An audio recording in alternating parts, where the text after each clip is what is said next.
Fala galera, beleza? Professor Alex aqui de Geografia. Hoje estou trazendo mais um vídeo para vocês. Vamos lá.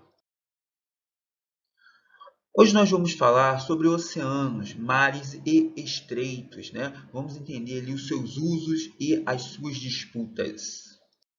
Começando então pelos oceanos, né? Foram formados há mais de 2 bilhões de anos atrás, aproximadamente, representa aí cerca de 98% da hidrosfera. E aí, lembrando, a hidrosfera é aquela esfera da água que a gente tem na Terra, né? E que se relaciona com as demais esferas, como a litosfera e a atmosfera.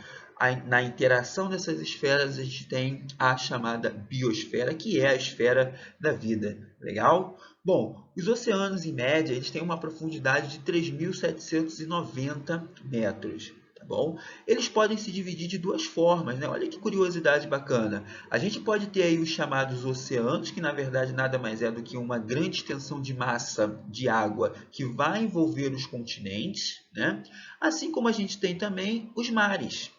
Muitas pessoas acabam achando que é sinônimo, mas não, tá? Os mares, na verdade, eles se constituem em extensões menores, né? Eles seriam áreas menores e que ocupam limites territoriais, ou seja, eu posso ter um mar dentro do continente. Legal? Então, galera, presta atenção nessa classificação. Não são sinônimos, tá? Oceanos e mares. Em relação aos oceanos, galera, a gente tem o Atlântico, o Pacífico e o Índico. Tranquilo? Galera, apenas esses três oceanos. E aí você pode estar se perguntando, e o Ártico, e o Glacial, e o Vermelho, e o Mediterrâneo, né? Isso tudo são mares. Então a gente vai ter o Mar Mediterrâneo, o Mar Vermelho, o Mar Glacial Ártico e o Mar Glacial Antártico. Tranquilo, galera? Então esses são os oceanos e esses são os mares. Falando um pouquinho então dos oceanos, né? Em relação ao Oceano Atlântico, galera, ele é o segundo maior oceano que a gente tem no mundo, tá? Ele fica ali banhando o continente americano, a Europa e o continente africano, tranquilo? Ele vai ter aí a chamada dorsal mesoatlântico, exatamente no seu meio, né? E vai fazer a separação dos continentes. Foi o que contribuiu para a separação da América do Sul para o continente africano. Já em relação ao Oceano Pacífico, a gente tem o maior oceano em extensão territorial, né?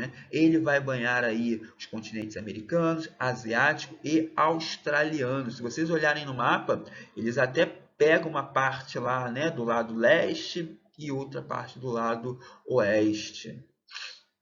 Em relação ao Oceano Índico, ele é o menor oceano que a gente tem. Ele é um oceano, de certa forma, que banha ali o continente africano, né? E o sul asiático e também o continente australiano, né, galera?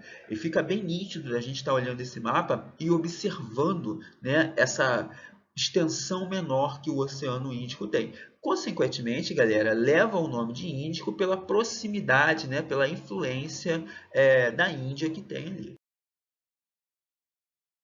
Já em relação ao aproveitamento dos oceanos e mares, né? Eles são essenciais aí como fonte de alimentação, né? A utilização para lazer, né? Muitas pessoas acabam tomando banho de praia, né?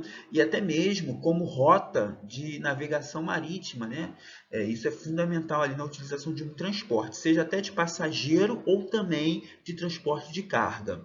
Além disso, a gente vai encontrar bastante reservas de minerais e energia, como por exemplo as jazidas de petróleo e gás natural. Só para você ter ideia, 90% do petróleo e do gás natural que a gente encontra, isso está dentro dos oceanos, né? Então, são fontes fundamentais, né, para movimentar a economia de um país. Agora, galera, tem também os seus problemas, né? Como, por exemplo, o crescimento urbano nas zonas litorâneas. Ao longo da história da humanidade, né, as pessoas sempre buscaram se fixar sua residência próximo de recursos hídricos, seja próximo de um rio ou até mesmo nas zonas litorâneas. E isso hoje em dia fica muito evidente quando a gente vê países como o Brasil tendo grandes metrópoles ao longo do litoral. Tá? E isso cria uma pressão urbana muito forte para os oceanos. Tá? Outro ponto se refere à pesca predatória, essa exploração dos peixes sem tempo, né, deles estarem ali se recuperando ou até mesmo eles voltando, né, enfim, a nascer novamente. Outro problema que os oceanos enfrentam se refere aos resíduos das atividades humanas. Isso é algo lamentável, né? Existem algumas pesquisas que vão dizer que todo animal marinho ele possui fragmento de plástico dentro do seu organismo, né? E esse plástico, por sua vez, é um material oriundo das atividades humanas. Bom, outro problema que a gente tem é o fenômeno das marés vermelhas, né? Devido à falta de oxigenação, cria a possibilidade do surgimento de algas que tem essa coloração avermelhada, né? Isso é algo que a praia fica bem feia e isso para o meio ambiente é até tóxico. Já os mares, como a gente já falou aqui, né, eles são massas de água que têm uma extensão menor, né, e eles podem ser classificados como aberto ou costeiro, né, mediterrâneo ou interiores, ou até mesmo fechados ou isolados, né? Por exemplo, a gente tem o mar Mediterrâneo, que é um mar interior, né, interior do continente. A gente tem o Mar Morto, que é um mar isolado, ele está completamente dentro do continente. Obviamente que a explicação para o surgimento desses mares se refere a uma grande depressão que a gente vai encontrar na superfície terrestre, tá bom? Agora, galera, outro ponto importante que a gente precisa mencionar no estudo dos oceanos são as correntes marítimas, né? Que são espécies de rios que correm dentro dos oceanos. Esses rios eles são movimentados de acordo com o movimento de rotação da Terra, assim como a locomoção dos ventos alísios, né? Obviamente que essas correntes elas vão variar de acordo com a sua temperatura, salinidade, né? A gente vai ter correntes marítimas quentes, que são formadas próximo à linha do Equador. A gente terá correntes frias, que são formadas próximo às regiões polares, né? E elas se deslocam de acordo com a sua densidade, temperatura, pelos oceanos.